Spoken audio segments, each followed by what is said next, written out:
Hello मेरे प्यारे विद्यार्थियों, कैसे हैं आप लोग? होप आप सब बढ़िया होंगे बच्चों। मैं भी एकदम बढ़िया हूं। तो दोस्तों, मोस्ट इंपॉर्टेंट स्ट्रेटेजी मैं ले आया हूं जिसका आप सभी वेट कर रहे थे दोस्तों।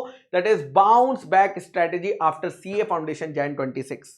दोस्तों, बहुत सारे ऐसे सीए स्टूडेंट्स हैं जिनका एग्जाम अच्छा नहीं गया है और वो चाह रहे हैं कि भैया हम रिजल्ट तक का वेट ना करें, अभी से ही बाउंस बैक करें, अभी से ही तैयारी करना स्टार्ट कर दें, ताकि जब रिजल्ट अगर नेगेटिव आए भी तो हमारे दिल को दुख ना हो, क्योंकि हम तो पहले से ही प्रिपेयर्ड हैं। और मैं सही बता रहा हूं, ये बहुत ही कम परसेंटेज होती है, बहुत कम परसेंट स्टूडेंट ऐसे होते हैं जो इस टाइम को भी एक्चुअली में यूटिलाइज करते हैं। एंड वो लोग जो अभी इस टाइम को यूटिलाइज करेंगे ना रिजल्ट तक के, वो फॉर श्योर नेक्स्ट अटेम्प्ट दोस्तों निकाल लेंगे। बट डायरेक्टली पढ़ना स्टार्ट मत करना, डायरेक्टली पढ़ना स्टार्ट मत करना कि भैया ठीक है पढ़ना चालू कर देते। अरे भैया, अगर वापस से पढ़ना चालू कर दोगे तो वही गलतियां करोगे जो लास्ट अटेम्प्ट में करी थी। तो पहले उन गलतियों को आइडेंटिफाई करना बहुत जरूरी है। तो मुझे क्या लगता है, बच्चा जो फेल होता है वो उसके मल्टीपल रीजंस हो सकते हैं। एक रीजन हो सकता है लैक ऑफ कॉन्सेप्ट क्लैरिटी, उसके कॉन्सेप्ट ही क्लियर नहीं थे तो क्वेश्चन क्या खा खिलेगा। दूसरा हो सकता है लैक ऑफ रिवीजन, उसने रिवीजन ही नहीं किया। बैच कंप्लीट हुआ, बैच कंप्लीट होने के बाद 10 दिन बाद तो पेपर था, रिवाइज क्या करता। लैक ऑफ रिवीजन है ना। तीसरा है लैक ऑफ सेल्फ प्रैक्टिस, यानी रिवाइज करा लेकिन खुद से प्रैक्टिस करके नहीं देखे। क्वेश्चन जो टीचर लिखवा देता था देख लिया, कॉपी कर लिया, बट खुद से कभी दिमाग नहीं यूज किया। और चौथा होता है दोस्तों एग्जाम फियर। चौथा होता है दोस्तों एग्जाम फियर। देखो, हर प्रॉब्लम का सिंगल सॉल्यूशन नहीं है, हर प्रॉब्लम का सॉल्यूशन जो है वो अलग अलग है। पहले अगर मैं बात करूं दोस्तों, अगर आपको कॉन्सेप्ट क्लैरिटी में इशू है, यानी आपने लेक्चर्स को सही से नहीं देखा था।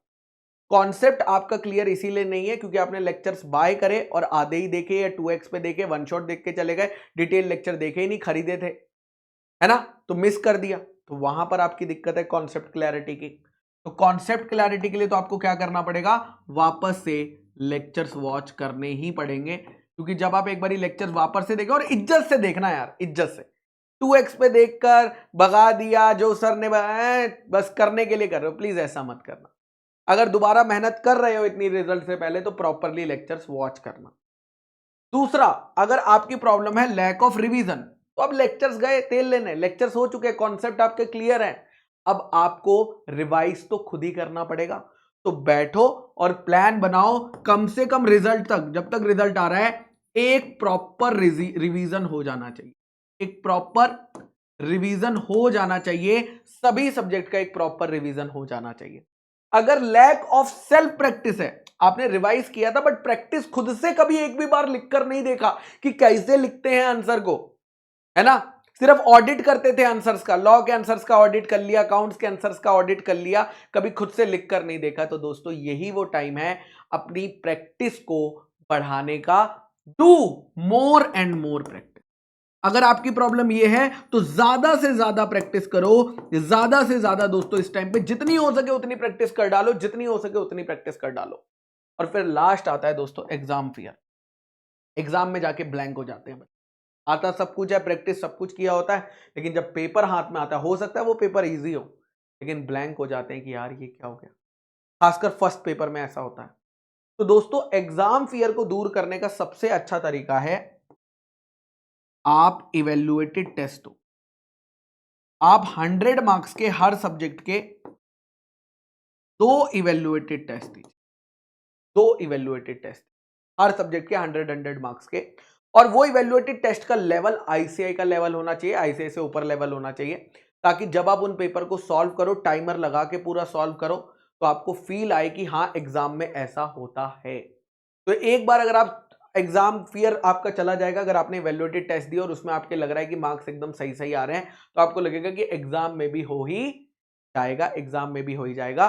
तो डायरेक्टली दोस्तों बाउंस बैक नहीं करना है, पहले अपनी प्रॉब्लम को आइडेंटिफाई करो, उस प्रॉब्लम के सॉल्यूशन को एग्जीक्यूट करो और उस तरीके से अपनी प्लानिंग करना रिजल्ट तक की। ऐसा मत करना कि पुरानी जो पिछली बार किया था वही सेम चीजें रिपीट करोगे, तो रिजल्ट भी तो दोस्तों सेम ही आएगा ना। कुछ तो अलग करना पड़ेगा, कुछ तो सोचना पड़ेगा कि क्या है, क्यों नहीं निकल रहा मेरा सीए फाउंडेशन, क्या हो गई प्रॉब्लम, और उस प्रॉब्लम का सॉल्यूशन आपको एग्जीक्यूट करना पड़ेगा। आई होप दोस्तों ये वीडियो आपके लिए हेल्पफुल रही होगी।